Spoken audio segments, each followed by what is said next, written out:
So thank you very much for joining. I'll say a few words in Portuguese before we get started. Queria agradecer a todos aí que estão nos juntando via YouTube ou Zoom. Essa é a sessão final do Encontro Brasileiro de Finanças, a sessão plenária final. Agradecer a presença de todos que participaram até agora.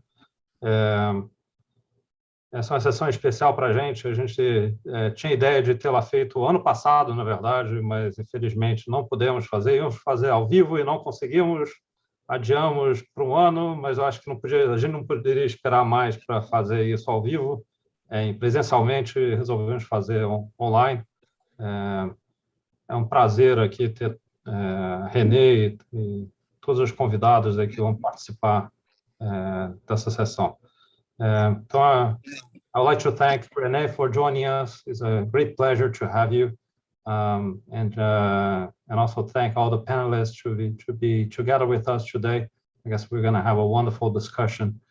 Just in terms of organization, we will have 45-minute presentation by Renée, followed by Q&A. So we'll welcome everyone to add questions to the Q&A and chat functions. And I will be checking YouTube as well if we have questions. And I also like to thank Talita Moreira for joining us. She will be actually moderating this discussion. It's great to have you as well. So, Alan, do you want to say a few words as well? Yes, before we pass the word for our guest speakers, I'd like to say a few words again in Portuguese.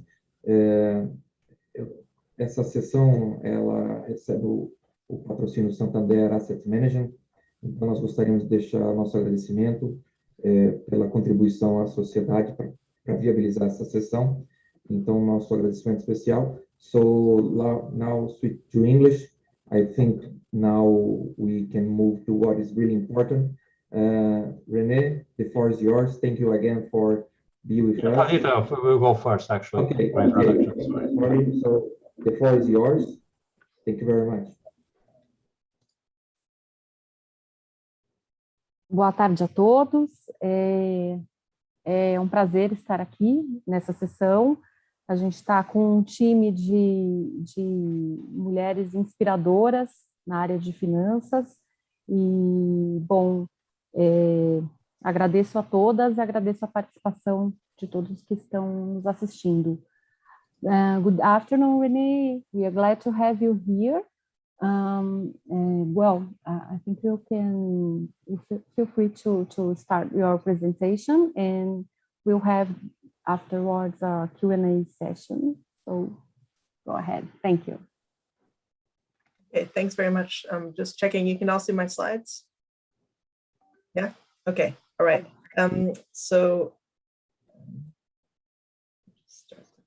All right, so thanks very much for inviting me. It's a great pleasure to be virtually in Brazil. And you can't see it, so I'm going to stand up. In honor of the occasion, I wore my Academia da Cachaça shirt, of which I have very fond memories. So I hope that I will be able to once again visit if it still exists. All right, so it's a great pleasure to be here talking about women. The title of my talk is Divergent Women. And just to be very clear, the inspiration for the title does not come from the Divergent books or movies. Okay, so the inspiration for the title comes from this poem by Robert Frost, which I thought would be sort of touches on the themes that I want to talk about today. And so I'm going to use the poem to sort of frame the discussion. So to set the scene, let me read you the first stanza of the poem. Two roads diverged in a yellow wood, and sorry I could not travel both, and be one traveler, long I stood, and looked down one as far as I could, to where it bent in the undergrowth. All right, so why this poem? Well, basically the poem asks us to reflect on our choices. right? And what I'm going to do in this talk is I'm going to argue that our choices matter. So I have 3 propositions that I put up here. My first proposition is that our choices define us. The second proposition is that to borrow Robert Frost's words, the less traveled the road, the more our choices define us. So if you do something unusual, you stand out from the crowd, right? And the third proposition, which relates to gender, I would argue that almost all roads women face are in some sense less traveled, right? So historically, women had few choices. It's still the case that women have relatively few choices. What I'm going to argue is that the consequences of taking less traveled roads may be particularly large for women. Okay, so what I would like to invite you to do in this talk is to consider the implications of taking the road less traveled for stereotypes and diversity. Okay, now why am I linking choices to diversity? Well, it's because if you look at diversity policies, you can see that many diversity policies are justified on the basis of assumptions about individual characteristics. Okay, so I have 2 examples that I've listed here. So one example is the Lehman sisters hypothesis. I'm not sure how many of you are familiar with it, but basically what happened is around the financial crisis, people said, well, you know, if only Lehman brothers had been Lehman sisters, then the financial crisis wouldn't have happened. And the reason is that we all know that women are more risk averse than men. And therefore, if there had been more women on the board of Lehman Brothers, they wouldn't have taken so much risk and the financial crisis wouldn't have happened. Okay. Another example, more current, is, as you probably are aware, right? It's hard to miss. There's a lot of discussion about CSR, ESG, stakeholders, the purpose of the corporation right now. And one argument that people have put forth is, we really need more women in leadership now because now that we care about stakeholders, we need women in leadership because women will care about leadership, about stakeholders. And why is that? Well, because women are more other regarding, right? So they care about other people. They're more empathetic than men. And so that's why, maybe this whole problem can be solved if we just have women in management. Okay. Now, what is the point here? The point here is that these arguments rely on individual characteristics, but they don't actually consider the individual. Okay, so they don't take into account that individuals make choices to end up in the positions that they're in. And what I'm going to argue is that we have to take these choices into account. If you're an economist, basically the whole point of my talk is I'm going to argue that selection matters. Okay, so now I have to try to convince you that making choices matters. And so I need to somehow quantify the consequences of choices.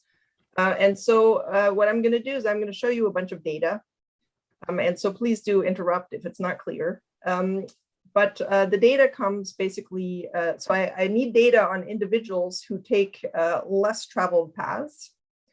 And what I'm going to do is I'm going to look at data on people at different stages of their careers in some sense, not the same individuals, because it's a pretty difficult thing to do. But I also need data on a counterfactual, like, so who are the typical people and who are the people who take less traveled paths? And then I also need some measures of individual characteristics, right? So I argue the individual characteristics matter, the people matter. So I need some measures. And what I'm going to do here is I'm going to use 3 different measures. Hopefully I get to all of them.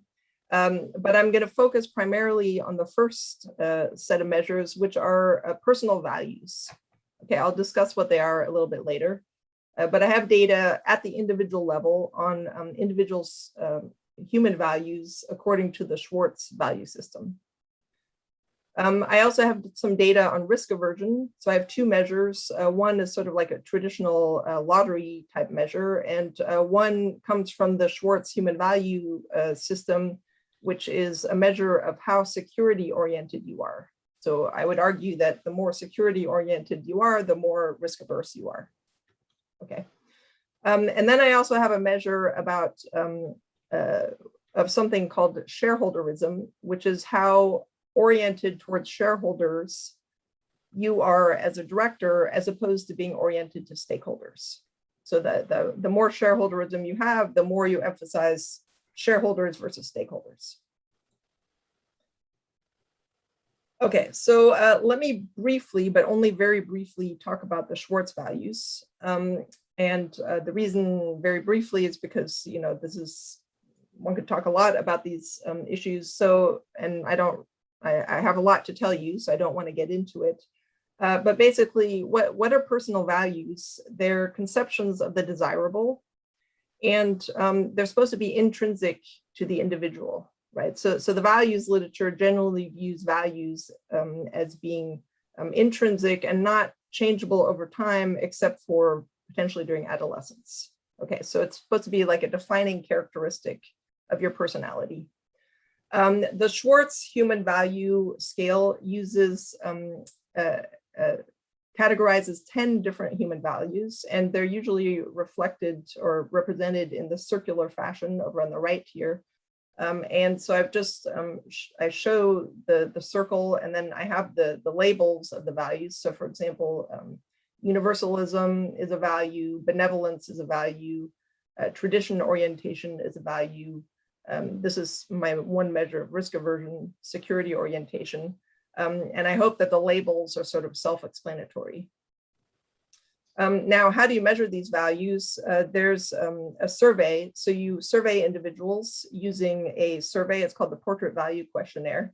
Using the responses, you basically generate measures of these values. Okay.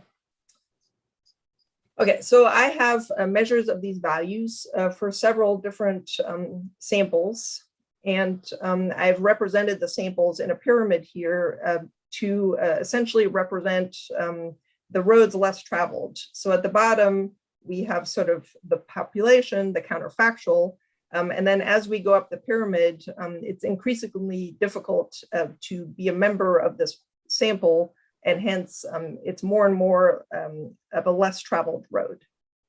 Okay, so at the bottom of the pyramid, I have data representing the population from the World Value Survey. So the World Value Survey, some of you may have worked with it. It's a very well-known survey that's been done for a number of years, and it's easy to get the data, and it happens to have the Schwartz human values in it. So it's quite useful.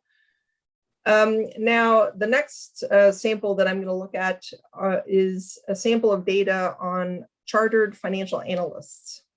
Okay, so we surveyed chartered financial analysts using the Schwartz human value scale.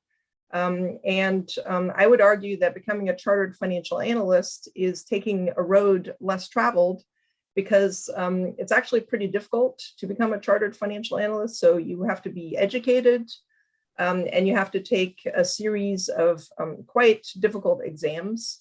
And so not everybody does it. Okay. Now, not everybody does it. And also women are much less likely to do it than men. So worldwide, there were about 18% women in the sample in 2016 that we surveyed. Okay, now the next level up is I have data on female finance academics. So I would argue that becoming a finance academic is even more of a road less traveled than being a chartered financial analyst, because you really have to be educated, and you have to survive somewhat brutal PhD programs. You know, so it's not easy, and not everyone does it, right? So it's a road less traveled. It's particularly a road less traveled for women, right? So we know that women are relatively underrepresented in finance. In fact, women are less represented in finance academia than they are in economics academia. Okay. And then at the top of the pyramid, I have, I put directors. So I have data on directors. Now, of course, you know, if not everyone becomes a chartered financial analyst, well, definitely not everyone becomes a director, right? So, so this is definitely a road less traveled. And then if you followed any of the policy movement around gender, you know that many countries worry about women's relative underrepresentation amongst directors, right? So it's very atypical for a woman to be a director. Okay. So, so I'm going to start with the counterfactual. So what I'm going to do is I'm going to try to argue that taking the road less traveled has consequences for how we understand individuals. Okay. So I'm going to benchmark a variety these samples that I talked about to the population. Okay, so first I'm going to say, well, what do we think we know about men and women based on the population? Okay, so here what I did is I took the World Values Survey data, and I have 99 countries in the sample, more than 300,000 observations. And the way that the World Values Survey is run is supposed to be representative of the population. So in some sense, you know, this is a population sample.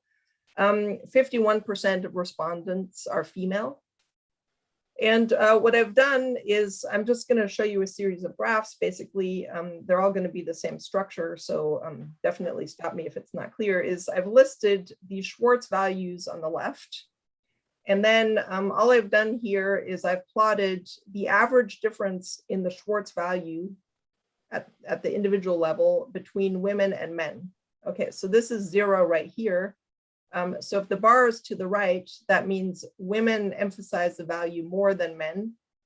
If the bar is to the left, that means men emphasize the value more than women. Okay, so going down this graph, so what does this graph tell us? It tells us that on average, women are less achievement-oriented than men. They are more benevolent. There's 2 measures of benevolence. So they're more benevolent than men using both measures. They're more conformist, slightly less hedonistic. They're less power-oriented than men. They're more security-oriented. So this is a risk aversion story, right? So women are more risk averse than men. They're less self-directed. They're less stimulation-oriented. They're more tradition-oriented than men. And they're more universalist. So I should state here, universalism refers to how other regarding you are. So your empathy, you care about other people. Okay, so now if we look at this and then we think about the stories that people tell about women, I would argue that these differences in values that I've shown reflect sort of common perceptions about women that you see in the media and you see in academic papers, you see in the policy debate. Okay, so so the achievement orientation here, right? So women are less achievement oriented than men on average in the population. Well, that maps pretty clearly into the story that women shy away from competition, right? So there's a literature that women shy away from competition. It's often used to explain why women don't advance up the career ladder.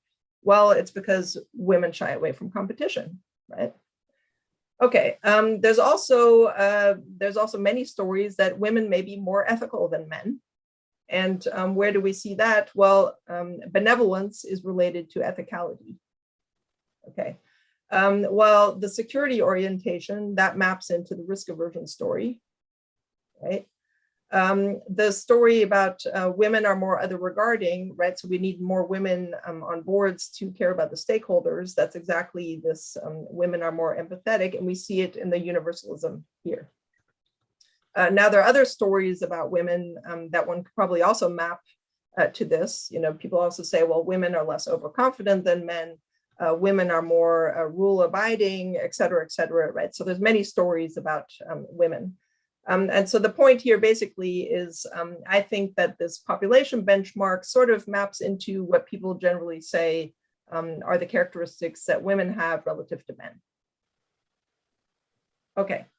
So now let me talk about the first, taking the road less traveled for sample number 1, which is the chartered financial analysts. Okay, this comes from data that we gathered in a survey in 2016 with the CFA Institute. And what I'm doing here is I'm comparing the values of the survey respondents, the chartered financial analysts who responded to the survey, to the values of individuals in the population using the World Value Survey benchmark in the countries where both live, right? Okay, so here I have this graph. So these differences are the average difference in the values for the chartered financial analysts minus the average difference for the typical member of the population. Okay, so again, this is 0. So if you're to the right, if the bar is to the right, that means the CFA emphasizes that value more. And if you're to the left, that means the CFA emphasizes the value less. Okay, so the first thing that I want to point out is these bars don't all line up at 0. Okay, so why is that important? It means, this is exactly my point. You become a CFA, you're different from the population. Okay, so now let's look at how you are different from the population. Well, the typical CFA is more achievement oriented than the typical member of the population. Benevolence, well, can't quite decide, right? But a typical CFA is less hedonistic than the typical member of the population. They're less security oriented than the typical member of the population. They're more self-directed, more stimulation oriented, less tradition oriented, and a little bit less universalist. Okay, now does this make sense? I would argue, yeah, because if you're someone who you're willing to take these difficult exams, you become more educated, you've got to be achievement oriented, right? And you've got to be self-directed, you have to be self-motivated, you've got to be stimulation oriented, and maybe you're not traditional, right? Because you're doing something unusual. Okay, so I would argue that these differences make sense. And the point here really is that you're not exactly like the average person in the population. Okay, now I'm going to take this graph and do the same comparison for men and women separately. Okay, so on the left here, what I have is I do the exact same comparison, but now I compare the male CFA to the average man in the population. And on the right, I compare the female CFA to the average woman in the population. Okay, now what you see is basically, the same as before. So basically, you see that the male CFA is different from the man in the population, as is the female CFA, right? So for example, the male CFA is more achievement oriented than the typical man in the population, and less tradition oriented than the typical man in the population. Okay. Now we look at the woman, we see exact same thing, right? So the female CFA is more achievement oriented than the typical woman in the population, and less tradition oriented than the typical woman in the population. Okay, but what's interesting here is that you see like this bar is bigger than this bar. This bar is bigger than this bar.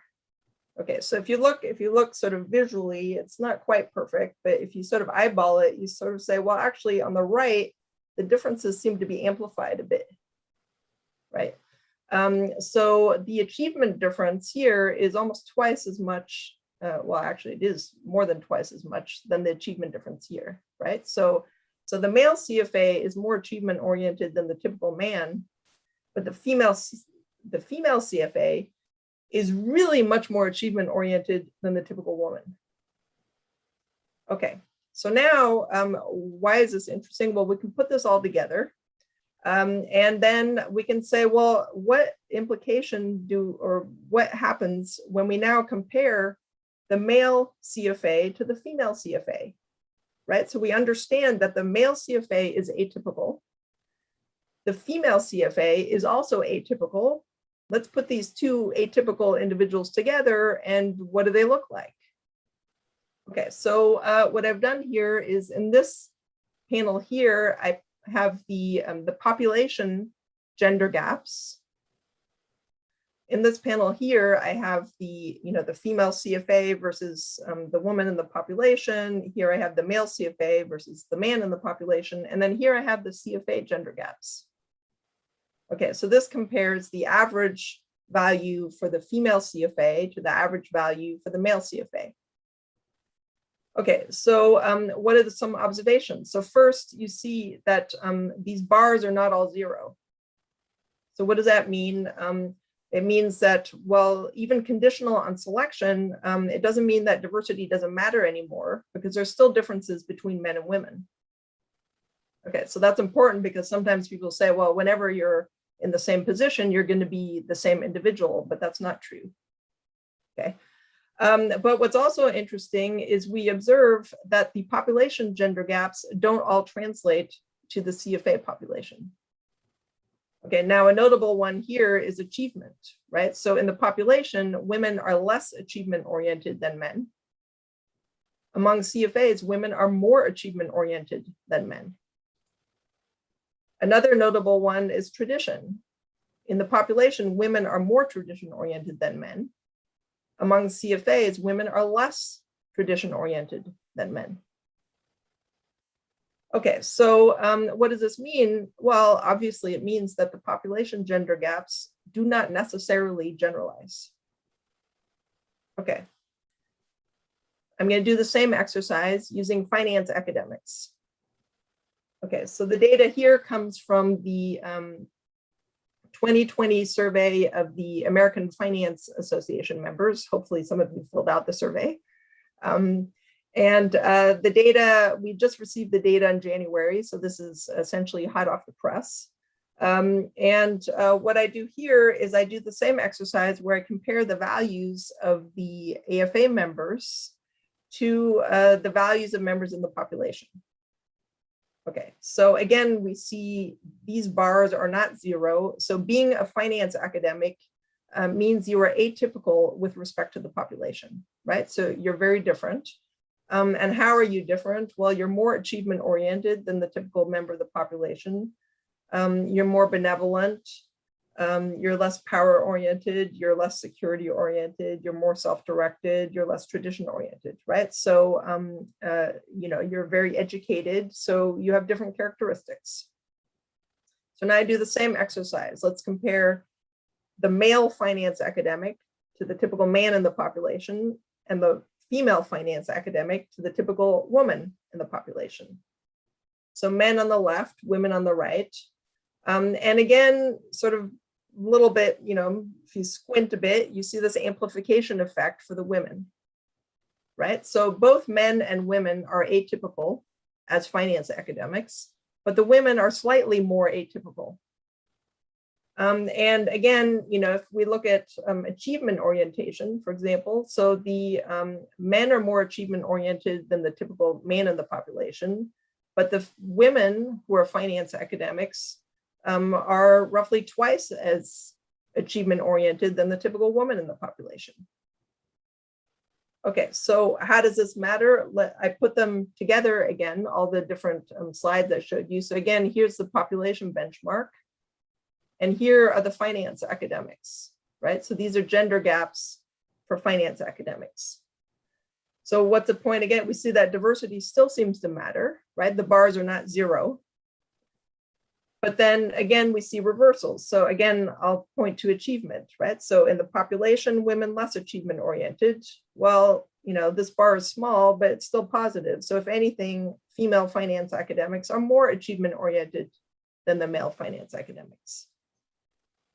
Okay, so again, the population gender gaps don't necessarily generalize. Okay, so now let's look at directors. Now we go up the pyramid, right? So again, here I have data from a survey of directors from 2006 and these are directors of listed companies in Sweden. Same exercise, how do directors compare to the population? Well, they look different, right? Now, what about the men versus, the typical man in the population and the female director versus the typical woman, exact same pattern, right? So they look different. Okay, I put them together. Again, here's a population benchmark, and here are the gender gaps in values for the directors. And again, we see that diversity seems to matter in the sense that these don't all vanish, these gaps. And also that some of the gender gaps that are in the population flip, right? So here we see, for example, that you know, in the population, men are more self-directed than women, but among directors, women are more self-directed than men. Stimulation, similarly, men are more stimulation-oriented in the population than women, but women are more stimulation-oriented on the board. Tradition also, so women are more tradition-oriented in the population, less tradition-oriented on the board. And then my favorite is security. So women are more risk-averse in the population, but on the board, oh, sorry, they're less risk-averse. Okay, now you may say, well, that's just one sample, right? We all know that surveys are flawed, right? So measurement error, probably, right? I'll show you in a second that I don't think it's measurement error. But before I do, let me first sort of do this little exercise. Again, it's a bit of an eyeballing, squinting exercise. But I have the 3 different scenarios here, right? So we go from the CFAs to the academics to the directors. And I always have the comparison, the man in this population versus the general population. Those are the comparisons on the left. And here's the woman versus the woman in the general population. And just to sort of, you know, it's a bit eyeballing, but if we look, for example, at achievement, you see that as you go up the ladder, you become more and more achievement oriented, the more you are in this population, in the select population. You also become less tradition oriented as you go up the ladder. Okay, so that's for both men and women. But then again, if you sort of, you know, eyeball it, you see, well, the differences for the women are dramatic, right? A little bit more dramatic than they are for the men, right? So the tradition here, I can't even sort of squeeze it on the exact same graph, right? Sort of going off the graph. So if you're a female director, you are much less traditional than the typical woman in the population. Okay, and then what I did here is I put together the gender gaps from the different scenarios. So here, this is gender gaps in the population. Here's gender gaps for the CFAs. Here's gender gaps for academics. And here's gender gaps for directors. Okay, so what's the point here? The gender gaps don't disappear, but also there's heterogeneity in gender gaps. So if you look at this carefully and there's not that much time, you'll see that, well, sometimes there's a gender gap this way and sometimes there's a gender gap that way. What's common to all the settings is the tradition reversal.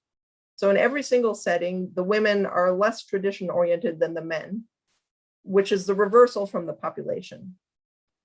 But the other gender gap reversals, or whether they stay the same, depends on the setting. Okay, and then, like I said, you don't see the security gap reversal until you get to the top of the pyramid here. So you see the security gap reversal only for the directors. Okay, now I'm going to argue that this is not just like an outlier or some measurement error.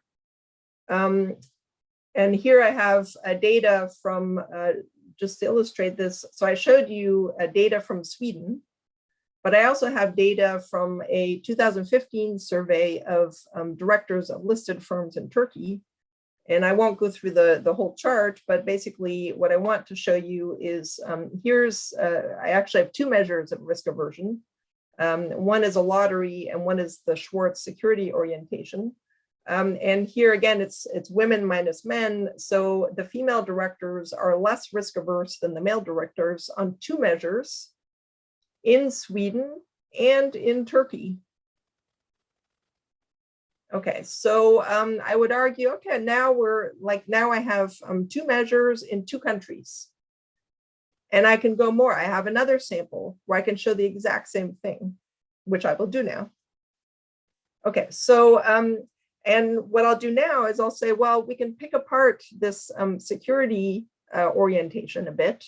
And let's think about, well, what other selection could there be? There could be career path selection, but there could also be other types of selection. So since this is about women in finance, this talk, let's think about women in finance within the given population. Okay, so now I'm going to say, well, let's think about the Lehman sisters hypothesis, right? So the argument was that, well, if only we had more women on the boards of Lehman Brothers, then the financial crisis wouldn't have happened. So now what I can do is I can compare risk aversion for the directors in finance and the directors not in finance and say, well, what does it look like, right? Okay, so that's exactly what I do here. So here I have data from US directors.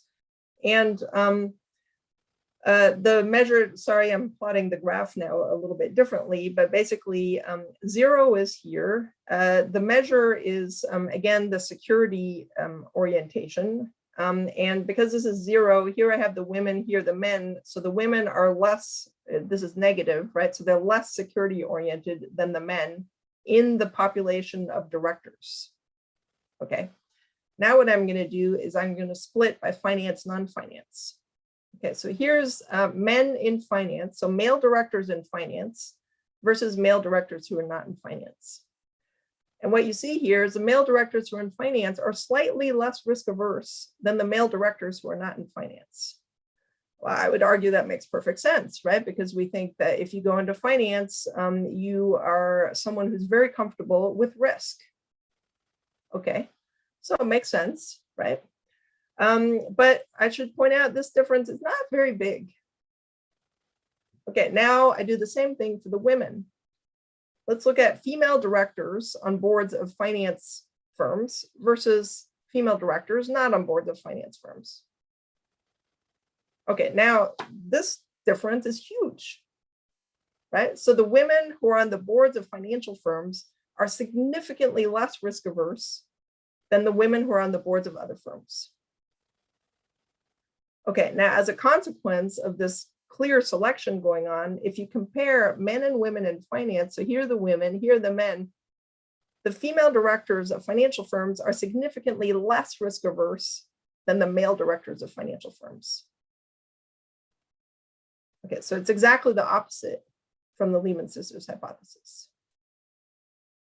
Okay, now that was a US sample. You could say, oh, well, survey data, right? And trust me, people have said this, right? So I have another sample. It's international directors. You see the same thing. So I won't go through it. I have Swedish directors. I can do the same thing. I won't go through it. Now, what is the point? Population gender gaps do not generalize. Okay, now you may say, well, maybe finance or something weird about finance, right? So pretty much all the samples I've shown you have something to do with finance, right? So maybe finance is a problem.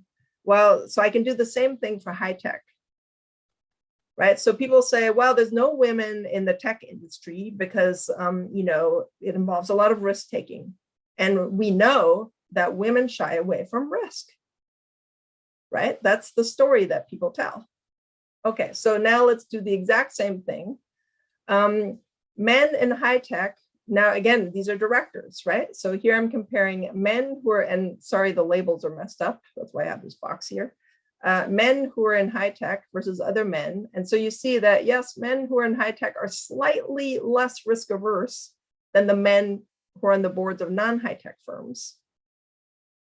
But now let's do this exercise for the women. And again, it's off the charts. Right? So the women who are in high tech are significantly less risk averse than the women who are not. Okay, now, of course, you put these two together, compare the women in high tech to the men in high tech. Now, who is the risk averse person? It's obviously the man. Okay, I can do this with another sample. I can do this with another sample. Okay, so what's the point again? The population gender gap does not generalize.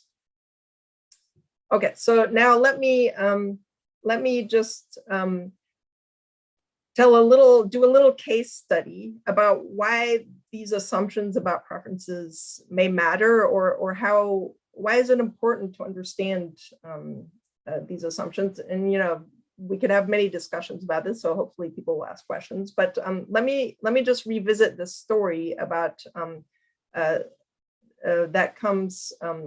story about while people say, well, we need more women on boards because they care more about stakeholders. Okay, and just to make the point that I'm not making this up, I'm citing here a line that comes from a publication by Catalyst that says more women leaders means higher levels of corporate social responsibility. Okay, what is the argument? Well, it's exactly what I said. Women are more other regarding, right? We know this from the population. Okay, and I can show this to you again. What is the other regarding measure from the Schwartz values? It's universalism. So here I plot in the World Values Survey, the men and the women. So clearly the women are more universalist than the men. Okay, now, of course, the key question is, can we generalize from the population? Okay, here I have a sample of directors where I've measured the universalism. And here is, I do the same thing where here's the gender gap in universalism for the population. So there's a World Values Survey. So women are more universalist than men. Now I say, well, let's compare the female directors to the typical woman in the population. So sort of surprise, surprise, directors are not so other regarding, right? So you compare the directors to the people in the population and they don't look so good, right? So the men, the male director is less other regarding than the typical man in the population. And the same is true for the woman, right? So the woman is also less other regarding than the typical woman in the population. But you see that this difference is bigger than this difference. So you put the two together and look, the woman is less other regarding as a director than the man is. Okay, now it turns out that this difference is not statistically significant, but the point here is that the population gender gap doesn't generalize. Okay, now in this sample, I happen to also have a direct measure of how shareholder oriented the directors are. And exactly as you would expect based on the other regarding measure, women, so here's the gender difference in shareholderism, women are actually more shareholder oriented as directors than the men are. Okay, now you may say, well, but that's surprising. Can we generalize this finding, right? So is it always true that women are more shareholder oriented than men? Well, and my answer is no. So here what I've done is I've compared gender differences in shareholderism across different countries. And so basically in Australia, the women were more shareholder oriented than the men. In Canada, they were less shareholder oriented and more stakeholder oriented. In Germany, the women were more shareholder oriented. In India, they were more stakeholder oriented. In Ireland, they were more stakeholder oriented. In Italy, they were more shareholder oriented. Okay, so what's the point here is, you can't generalize. Is there a pattern here? Maybe, but what is that pattern? I don't know yet. But the point is the pattern's not clear. Okay, so is it true that more women leaders means higher levels of corporate social responsibility? And my answer is no. Okay. But it's also not true that having more women means lower levels of corporate social responsibility. right? You can't say, well, it's more corporate social responsibility. You can't say it's less corporate social responsibility. And more generally, do we have a good understanding of differences between men and women? I would argue the answer is no. Do we understand the consequences of choices? I would say the answer is no. Do we know if choices are supply or demand driven, right? So I'm arguing there's selection going on, but how does the selection work? Is it the women or is it the institution? Whose choice is it? I would say we don't know. So my view is that what's going on here is stereotyping, right? So the policy debate about gender, whenever they say, well, we need to appoint women because they have certain characteristics, is stereotyping. I should also point out that whenever they say we need to appoint women because they have certain characteristics, they're also stereotyping men, right? And my view is that the same tools that used to be used to discriminate against women should really not be used for reverse discrimination. Okay, now, you can imagine that I'm not so popular when I say these things, right? And let me argue why this is not bad news for women, right? Because you may say, well, now I'm saying that we should stop hiring women. And of course, I'm not saying that, right? What I'm saying is we should stop hiring women because we think they have characteristics that may be desirable. Okay. And so my view is we should not use female characteristics to justify appointing women to positions in which they are underrepresented. Equality, gender equality, is a human rights issue, right? This is about whether people have the same rights as men or as women. Women do not need and should not need to justify their place at the table, right? So the gender equality discussion should be completely separate from arguments about shareholders and stakeholders. Okay, so let me end with Robert Frost. He says, I shall be telling this with a sigh, somewhere ages and ages hence. Two roads diverged in a wood, and I took the one less traveled by, and that has made all the difference. And so what I hope that I've convinced you in this talk is that choices matter, and we have to consider the consequences of choices and be very careful about making assumptions and generalizing from the population. So that's all I have. Thanks very much. Great, Renée. Well, that's lots of food for thought, of course, and very interesting your presentation. Lots of nice ideas to think about. So just a warm-up question.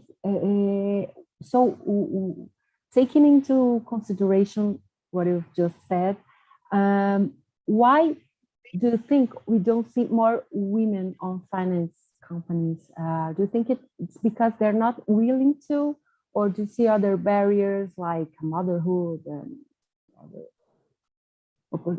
lack of opportunities? What's your view on that? Well, so that's a really big question, right?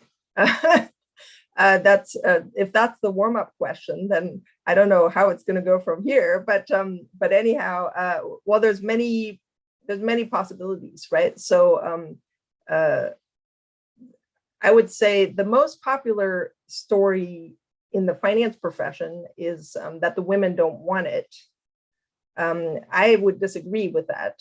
I would say that, and my personal view is, we give too little credit to women, right? So women are not stupid, although people may think they are, but they're not.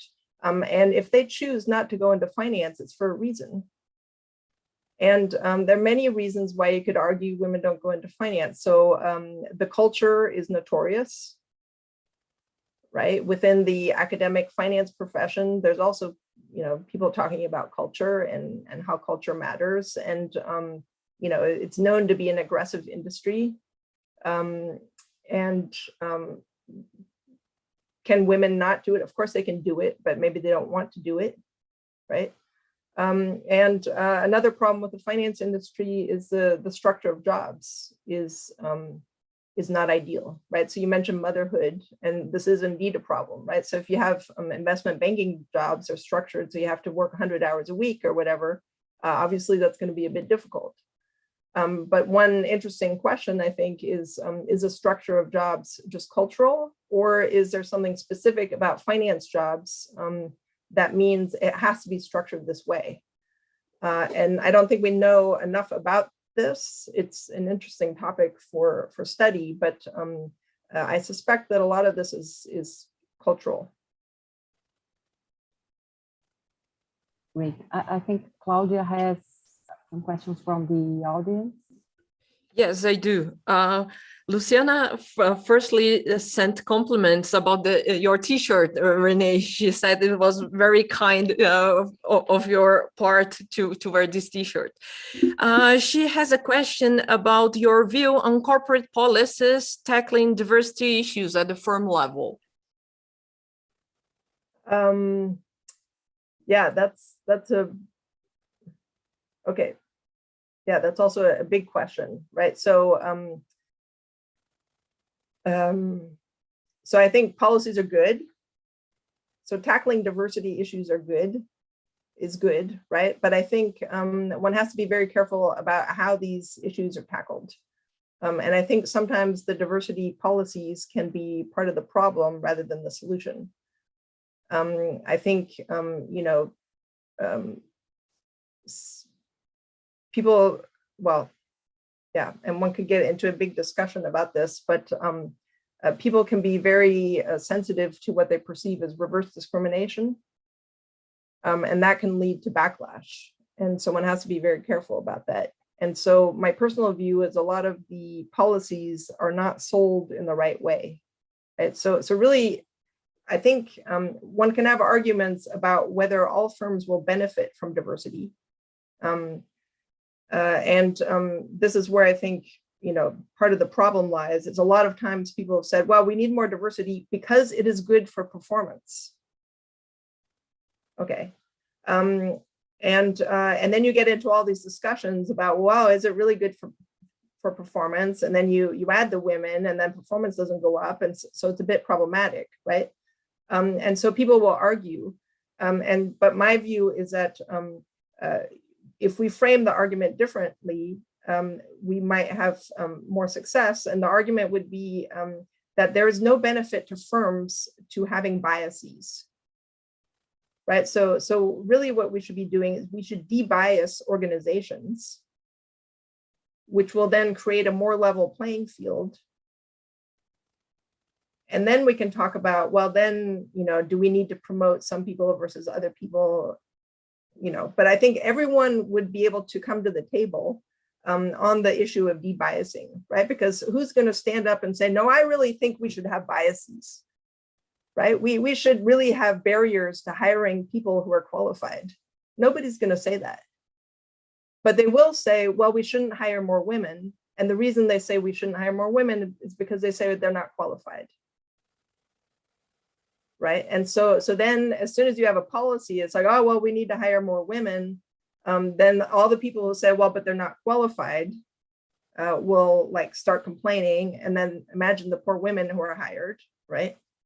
But if you design the policy, so you say, well, we want to make sure we get the best talent and that we have no biases in our processes, I think then it would be a much more productive sort of discussion. Nice. Rose, anyone want to ask a question? Yes, I would like to make a question. It's less based on the statistics, it's more based on my personal experience. Hi, Renée. Very nice presentation.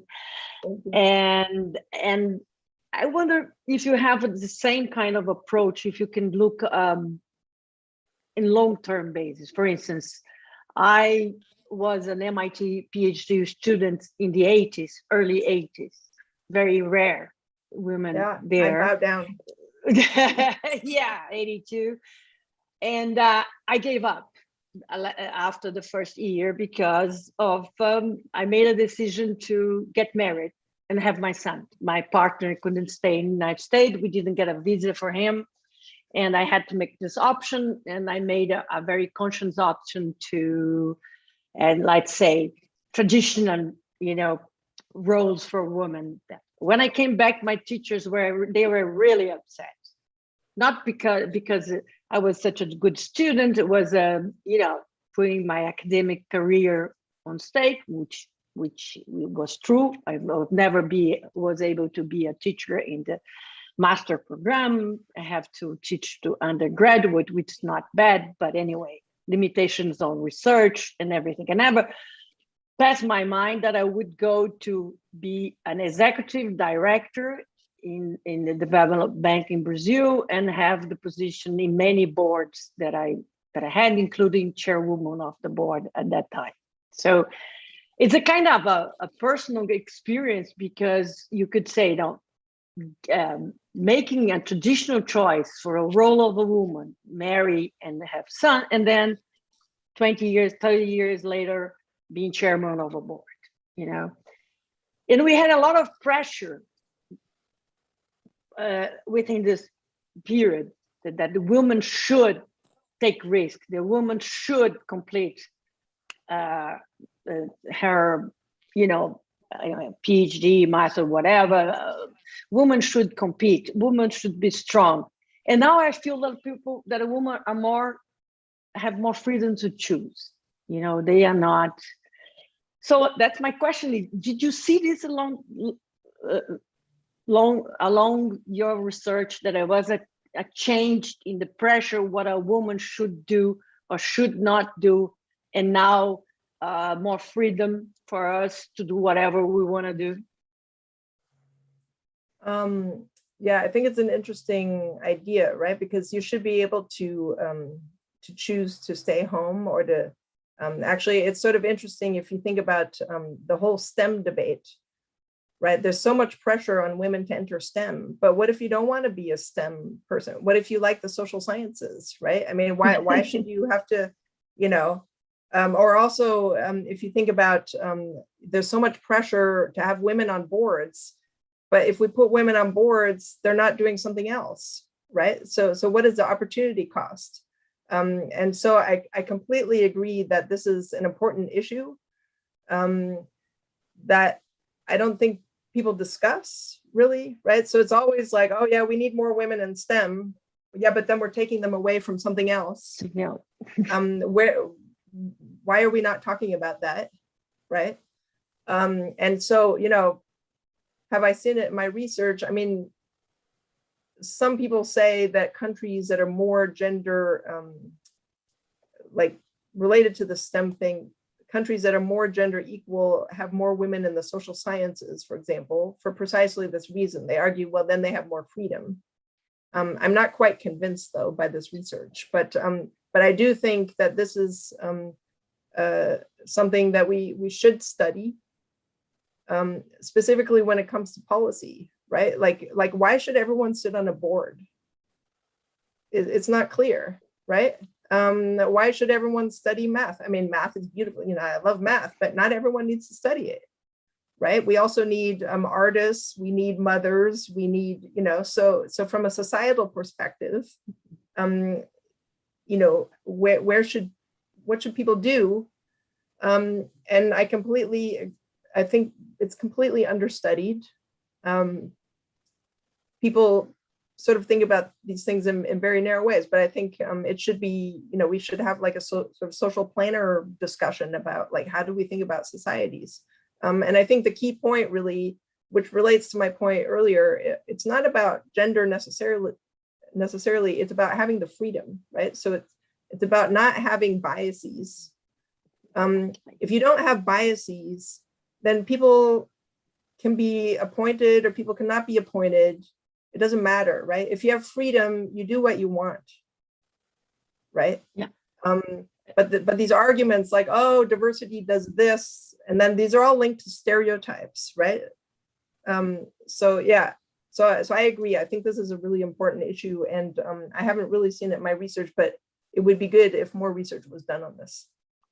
Just to complete, Talita, I know that I have something. Yesterday, I was completing a questionnaire from women on the board in Brazil, and I had to answer many questions of profile, and then give suggestions to increase the number of women in board. I couldn't answer. I didn't have any suggestions because the suggestion I think they want us to give is, oh, we need a fixed share of women as a policy in there, but I cannot give this answer because I don't know. I didn't have any research like you do. I don't have any material. It's just something stereotype that I have that we should have code, that we should have a share. And thank you for your presentation, because I wish I had the questionnaire today, not yesterday. I could answer more wisely. Thank you very much. Yeah, no problem. Thank you. I mean, it's a great question. And, like this thing about let's make suggestions for how we can increase women on boards. Well, what is the point, right? So yeah, it's bad if women are not on boards because they're prevented from being on boards when they wanted to be on boards. But it's good if they're not on boards if they don't want to be on boards, right? So, of course, the problem is, how do you tell in practice what's going on? And that's the difficult part. I think Andrea had a question, right? Yes, I do. And congratulations for the presentation. Very, very interesting results. And I think I agree with Elena that we have our own choices. But what worries me is because maybe some women would like to take this choice, but they don't feel they are capable. In another research that you did also with a CFA survey, you showed the role of the parents, the STEAM parents, and especially STEAM mothers. They increase the rate of women CFA members. And how do you think about the role of parents in the choice of women? And I extend a little bit more the question, because we as professors, we are mentors. What's our role also in motivating more that they can do that? If they want to postpone it or not, because motherhood, this is another question, but they are able to take that path. Yeah, I think that's a great question and really important. And this is sort of one reason why I think it's so important to talk about stereotypes, right? Because of course you internalize the stereotypes, right? So if everyone keeps on telling you that women shy away from risk, guess what? Eventually you shy away from risk because, you see it, you're constantly told that you as a woman are like this. You shy away from competition, you don't negotiate, you don't take risks. I mean, you're constantly told this, right? And this is a really, really big problem. And so I think, yeah, so we need to step away from the stereotypes. We need to recognize the stereotypes. We need to stop promoting the stereotypes. And academics are also guilty of this, right? So I get pretty upset when I see some academic papers where, it's basically like, well, we know the female executive is more risk averse than the male executive. And I'm like, are you kidding me? How is that possible, right? So there's like 2 female Fortune 500 CEOs, and these are the women who are risk averse. I mean, like, how is that possible, right? And you know, so we need to think a bit harder about these issues. And then I guess that also relates to the parents, right? Because if you do have a parent who has done something less traditional or whatever, or steps outside the stereotype, then of course that's a huge influence.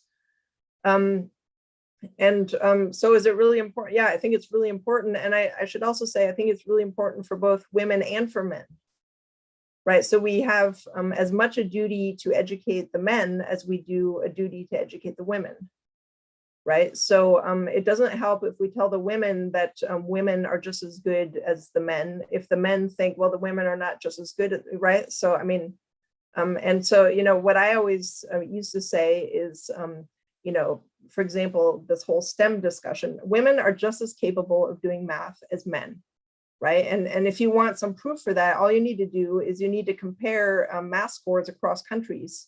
And so what you see is math scores for women vary across countries, like the gender gaps vary.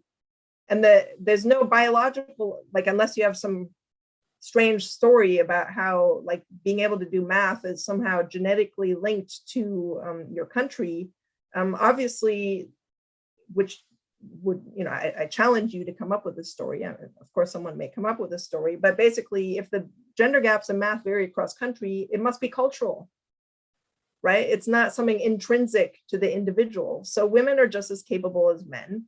What we need to do is, you know, if you're a mom, is you have to sit down and you have to do the math homework with your kids, right? So all mothers should do math homework with their kids, and they should commit not to say, well, let your dad do it, right?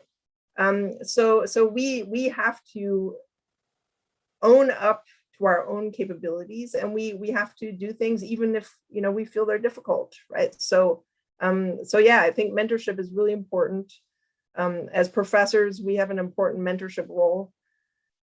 And but then also I would say that you know, and this is where I also sometimes feel like people push the mentorship on the women too much. You know, sometimes people tell the story that the only way you can succeed as a woman is if you have a mentor, and I think that's bogus, right? You don't need a mentor to succeed. So we have a duty to mentor, but you do not need a mentor to succeed, right? So I think that's really important. Thank you.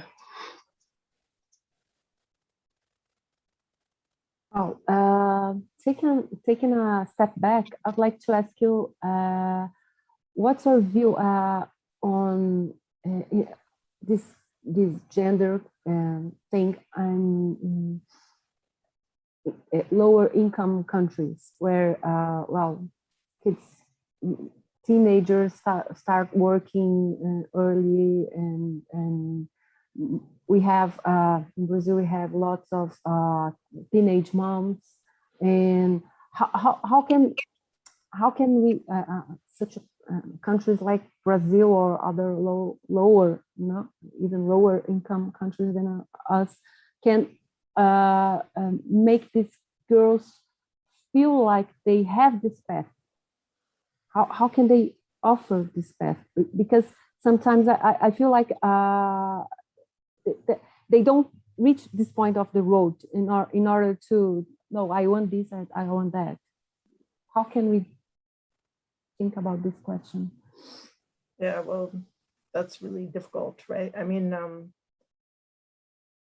you know, I mean, development is so important, right? Education and development, and you know, it also requires the right mindset of policymakers, right? I mean, I think sometimes gender issues are considered to be like, oh, you know, oh, that's the women's, you know, oh, let's have a little committee for the women, right? But until people recognize that this is a problem for all of society, it's difficult, right? But it is a problem for all of society, right? Because if the women are not fulfilling their potential, then society is not fulfilling its potential. So yeah, but then how do you do it? Well, you know, you need to get policymakers to understand this, and you need data, you need evidence. I mean, I guess, yeah, difficult question, but obviously very important, because yeah, if you're, we have different battles in developed countries than people have in less developed countries, right? I mean, we're very privileged. The things that we're like, oh, well, I want to fight for a seat at the boardroom table or whatever. I mean, some people are like, well, I want to fight to have an education, right? Those are very different fights, but yeah, important for policymakers to recognize. I think, Cassiana, do you have a question? Yes, I do. Thank you. I just want to go back a bit to the first question regarding corporate policies for diversity, because I think that's a lot of things in your research have been a little bit different from what we have been hearing. And I think that you made that point very clear in a previous presentation, saying that, well, the excuses or the reasons that policies are designed, the explanations for the policies are not exactly what it should be. And I think that's quite important. But you also said that the best policy would be to have an unbiased selection. But how can we do that? Because I think that's the biggest question, and how to implement that directly. We know that there are a lot of unconscious bias into the selection. If there is a room of only men hiring, they should feel more, they should know more men. A lot of job opportunities, they are because somebody else from networking. And I think that this can generate this unconscious bias. So if we actually, on a corporate level, even if we cannot argue that, well, having more women as directors or on board would make you more profitable or less risk averse, or so on and so forth. But we know that diversity it's good. And to have unbiased, you do need some affirmative policies. So what would be your suggestion on that front? And if you could also more specifically talk a little bit, how do you see quotas as an affirmative policy for gender? Because it seems, even if it's a temporary solution for that. Renée, could I complete, please, the Cassiana question, because I was thinking about that, especially after the pandemic, which affected much more women, of course, than men. And so I'm seeing that these diversity policies are being much more implemented right now. So after a shock like the pandemic, how could we make those policies to unbiased company at the same time that policies that would encourage women to go to the financial market or to other very competitive market are not going to be sufficient, because we know that we are vulnerable. One day or other, things change and we have to stay at home with the children and without any kind of other opportunity. Simply, it's not a matter of wanting to go to the office or to study, but a matter of being stopped of doing that. Yeah, that's a good point. Okay, let me go in order. So the debiasing.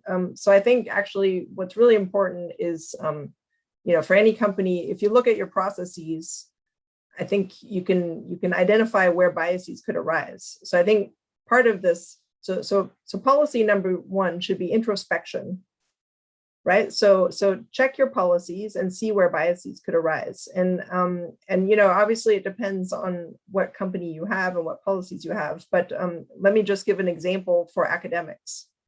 Okay, so a university wants to hire a new professor, right? So what's the standard procedure? You have a call for, you announce that you have a position. And then people send in their job market packets. So it contains the paper, the job market paper, the CV, the recommendation letters, right? Okay, now what does a committee do? They probably, most likely, will look at the CV first, look at the letters, and then look at the paper. You know, it depends on who's doing it. Okay, now there's many ways for biases to creep into this process, right? So one is institutional bias, right? So you say, well, which school did they get their PhD from? Immediately there's a bias, right? So we don't even need to talk about gender. There's many biases. It's not just gender, right? Okay, so institutional bias, advisor bias, topic bias, and then, you know, there's gender bias or minority bias, right? And then you look at the CV. So, okay, so how could one change this? So I actually did an experiment. I was running the recruiting process at University of New South Wales for a couple of years. And then, you know, they thought maybe it was too time consuming when I ran it. But basically what I said is, okay, we can change this. And so what I did is I said, well, what we do is the job candidate has to submit the paper without their name or institution. So it's anonymous submissions. And this works pretty well if you're a PhD student. It doesn't work so well for journal submissions, but for PhD students, you're a nobody, right? So if you don't put your name and institution on the paper, nobody knows who you are, right? So they can't just go Google you or whatever, right? So because your paper hasn't been presented, you know, so, okay, so you blind the paper. And then what I said is nobody is allowed to see the CV or the recommendation letters until the paper has been read by 2 people. Okay, because what are we hiring people for? We're not hiring people for which institution they come from. We're hiring people for their ability to do groundbreaking research. And how do you tell that they can do groundbreaking research is you look at their paper, right? That's the only way we can tell, or it's the most effective way we can tell, right? So anyhow, so then we had a committee. So we had people reading, each paper was read by 2 people. And then we scored the papers, and only people who passed the bar, at that point, we could look at the CV and look at the recommendation letters. Okay. Now, what, you know, so this I thought was a very good process. Actually, I think it's a way that we should do all junior recruiting, right? If we really care about the research, if we care about status, fine, let's stick to the current process, right? But if we actually care about the research, then that's the right way to do it. Okay. Now, the problem is this is very costly, right? So because it requires people to read the papers, which before they didn't do, and it requires them to rank them, and then you have to have a meeting, and then people feel very uncomfortable. It's what was really interesting is people felt very uncomfortable not knowing where the paper came from. But this is exactly the sort of, you know, this is what you need, right? You need to be able to say, well, what is it that we actually care about? And then people are like, yeah, but I don't know if they got their degree from MIT, you know, is this a good paper or is this not a good paper? Well, if you can't tell, you know, then that says something also about our profession, right? Because if we only think it's a good paper, if I know it's from MIT, well, I mean, come on, right? So anyhow, so what happened when we did this? So I don't think we had more women, but we did have more people from lower ranked schools in our interview pool. And I think this was a great thing. I'm like, this is exactly how you should do it, right? Now, of course, this is for academia, right? So could one do it for other settings? Sure, and people do it. I mean, people do have, they do try to anonymize hiring processes, right? And you can even think about, you know, promotion processes being, you know, in some sense, introducing an element of anonymization, right? So I do think that there are things that one can do, and sort of importantly, you know, you should take the time to figure out if you can do something like that, right? So I think the exercise, the mere exercise of saying, well, do we have biases in our organization that prevent us from hiring the most capable people? That's important, right? Now, the second point about quotas. So I don't mind quotas if the point of the quota, okay, so my problem with quotas is I think a lot of quotas are put in place for reasons that have nothing to do with the, let me put it this way. The objective is unclear, right? So in the board space, policymakers say, well, we need more women on boards because shareholders have been leaving money on the table by not having women on boards. You know, so there's this business case argument, right? So the policymakers, pretty much every single board policy will say, well, diversity is good for shareholder value. That is why we need more women on boards. Okay, but I'm like, but that's completely ridiculous, right? I mean, like, what a ridiculous argument is that? Because the evidence that diversity is linked to firm performance is completely non-robust. But B, this is also not a good argument. Like if the point is, look, we think women have been discriminated against, so let's now advocate for more women. Why is that not enough? Why is it not enough to say, look, we think women have been given a raw deal. We want more women on our boards because this is right for society. So if you frame the quota like that, not only is it not hypocritical and completely bogus, but also it means you can achieve your goal, right? So your goal is we want more women on boards because we think this is fair. And then guess what? The quota works, and then more women are on boards, and then you say, well, we've achieved what we set out to do.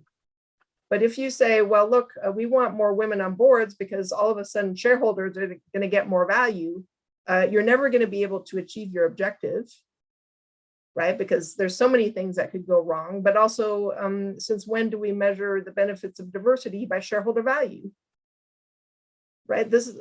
You don't use shareholder value to measure benefits of diversity. You use social culture and human rights to measure the benefits of diversity, right? This is a human rights issue. It's not a shareholder value issue. So, so my view on quotas is if you define what the objective is, then you may say, yes, quotas are good to achieve that objective. But if you put in place a quota to achieve an objective that doesn't make any sense, then I would say, no, you shouldn't have a quota, right? So, I mean, you know,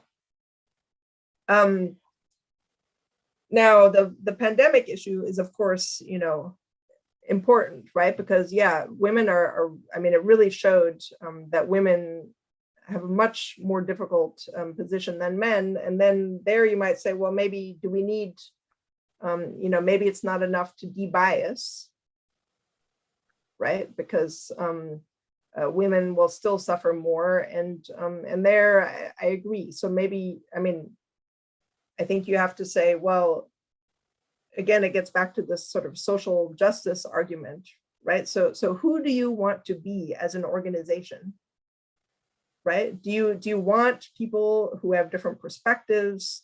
Do you want people from different backgrounds? And if you want those things, then you have to make sure that people are not unfairly hit, right? I mean, I guess you could sort of say, you know, if some people are hit more than other people, that is a bias,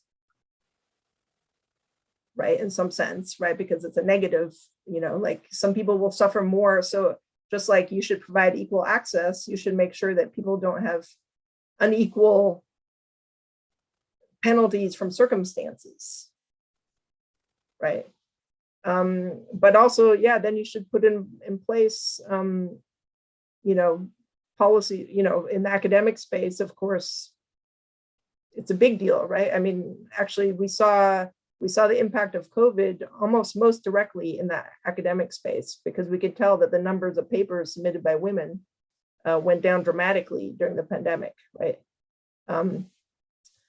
And so, you know, what do you do? Well, if the institution actually cares about their student body, you know, because women will be at university and they will see that there's no women teaching them, right? So if you as an institution want women teaching them, then you have to do something about it, right?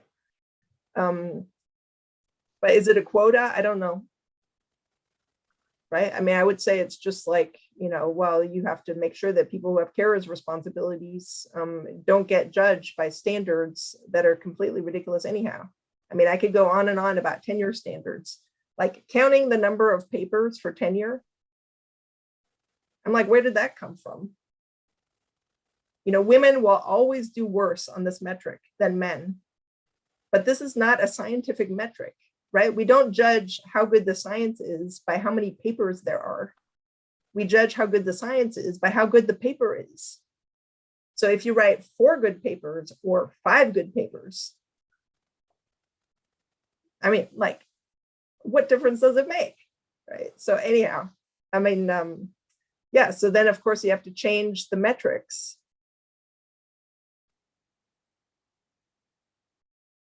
I was going to add something to Solange's comments on the behalf of the man. Okay, I saw in one your research something very that we would not expect, the issue of security. Yeah, that was, I think, it was surprising. That would be the case of the fact that the role of the man is to support the family. At some point, he cannot take any more risks, and the woman could have the possibility to be more risk taker in that sense. That how the pressure of the role of a man being a supporter makes this tendency, this trend to security, that was for me a kind of surprising. Yeah, so I haven't looked at that in particular, but yeah, I mean, I think you raise a good point, which of course men have tons of pressure too, right? So women are put into roles and men are also put into roles, and men also don't want to necessarily do those roles, right? So, like this is a big issue. I think that culture sort of forces people into roles that they don't necessarily want to do. Men have a lot of pressure to live up to, manly standards. I mean, it's tough being a woman. It's also tough being a man, right? But also what I said, so whenever we stereotype women, we're also stereotyping men, right? And why should it be the case that the men are always the more risk-seeking and they cause, the men cause the financial crisis, right? That's not very nice to the men, right? It's like, all this discussion about the women is also really negative on the men. So, yeah, and there's a lot of pressure on men. I think it's really important to recognize, and actually, which is sort of a negative, but speaking of COVID, there was a lot of domestic violence during COVID, right? So this is a really, really big thing, is domestic violence became a really big problem. And one reason for domestic violence, or one source of domestic violence, are these sort of male, this idea that men have to conform to a certain type, which puts a lot of pressure on men, which then leads them to take it out on women, right? So it's not necessarily a reflection of men are intrinsically more violent in and of themselves. It's also a reflection of societal pressure, right? So I think, yeah, these issues are really important. So everyone should be free to be who they are as individuals, right? I mean, that's basically, so a lot of this is about culture, and, I guess it'd be interesting to think about, in terms of research. So why do we need these gender norms? Why is it so important? Like, I don't know. There's many interesting questions there, right? Why do we need men to be masculine and women to be feminine? Like, is there a social purpose for this? Or like, I don't know, but it's interesting.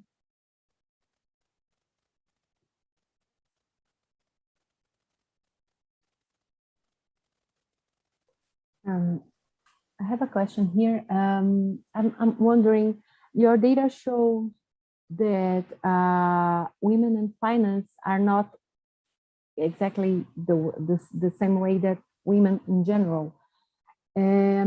But we have, women there's an underrepresentation of women in finance industry. It's clear. It's easy to see that, especially in higher levels. So if we had more women in finance companies, wouldn't finance be different? Yeah, it could be, right? So, so it's actually an interesting thought in terms of if you think about quotas, right? So you could say, well, maybe we need quotas because if we have a quota, we're going to get more people from outside, you know, the sort of level where the women look very different from the men or very different from the population, right? So we would get people who look closer to the population. Okay. And so, yeah, that's possible, right? You could also make the same argument for men, right? So we could say, well, if we have a quota for men, why don't we get more men on boards from, you know, like the population? Would the board look different? Sure, right? So, yeah, and I guess, like, is that an argument to have a quota? I don't know, right? And at what point would the women look more like the population so the board would change? I don't know, right? And then also another thing that I always think is interesting is we think about boards are groups, right? So does it really matter if one individual has different preferences from the other individual? Like, how do they make their decisions? We don't even know, right? So how do the preferences aggregate? It's not clear, right? But yeah, I think, you know, the board would look different if there were more women on boards. I think that's probably true. I'm just wondering if women who get there are the ones who have I'm wondering if women get there because they have these skills, or if only the ones who have these skills get there because the environment in this industry makes this leads to this. That's my point. It's a matter of cause and consequence. Yeah, and so there, I don't really know. So, so what I showed you is I just showed you that there's differences, right? But the differences could arise either because the only women who want to be on a board have these characteristics, or it could also be that the only people that the board select have these characteristics, right? So it could be, you know, is it the women's side? Is it the institution side? I don't know, right? But, you know, again, I think there needs to be much more research, and it's interesting. I mean, probably it's a bit of both, right? So, so what I showed you, so one thing that was pretty persistent is the women who pursue these paths are very much less tradition oriented than the typical woman in the population. And I mean, it sort of makes sense, right? So that's got to be on the women's side, right? That the women choose to do something different. It's not that they're chosen because they are untraditional. That doesn't really make so much sense, right? So I would think that probably is the women's side.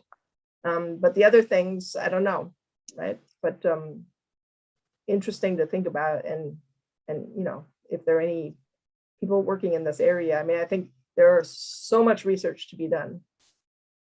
This is just a fantastic area for research in terms of topics and ideas, societal questions that are important for society, right? It's really, really interesting.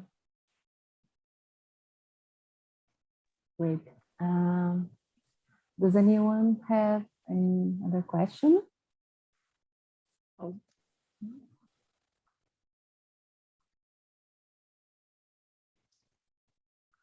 Okay. So, Claudia. So, Renée, I would like to thank you very much for your presentation. I had really good insights. I'm not doing research about women on boards, but I'm conducting a research about women and investments.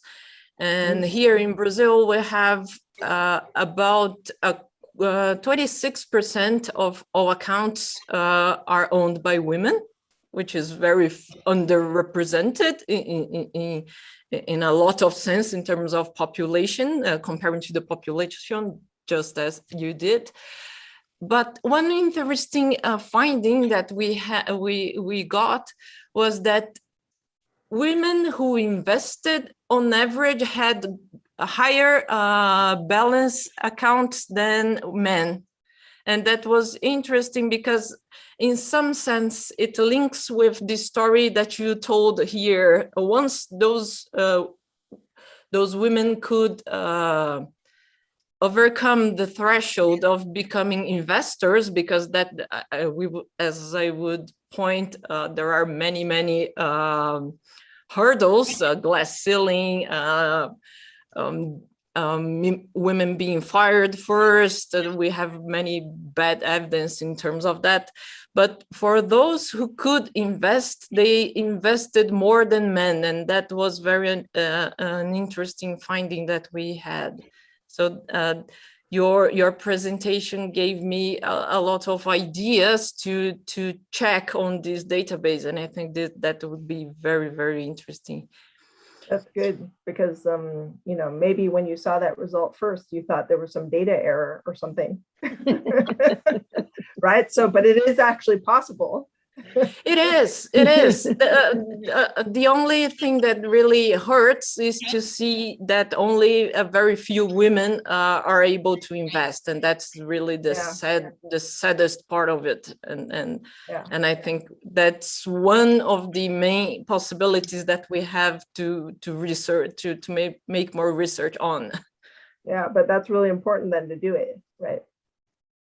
I mean, highlighting that is so important. Right. I mean, women and financial literacy, that's a whole nother, you know, really important area. So I would like to thank you very much for your presentation. It was really inspiring for all of us, women and men, professional practitioners and academics. I think we all have many questions and many insights to reflect on after your talk. That was really nice. And that was our first stone as the Brazilian Finance Society, starting with Renée Adams in this Women in Finance webinar series that we do want to continue. So that was really a great pleasure for us to have you giving this first inaugural talk here. So thank you very much. Thank you, Claudia. Thanks so much for having me. I feel very honored to have kicked off your series, which sounds like a great initiative. I'd like to thank you also, Renée. Thank you very much. I could stay here the whole afternoon listening to you. It was great, very interesting to me. And I'd like to thank everybody, our guests, and also everybody who is watching us on YouTube. Thank you very much. Boa tarde. Obrigada, gente. Obrigada para todo mundo. Obrigada. Good afternoon. Yeah. Good afternoon. Thanks. Thank you. Obrigado. Bye-bye. Thank you very much. Thank you. Thank you.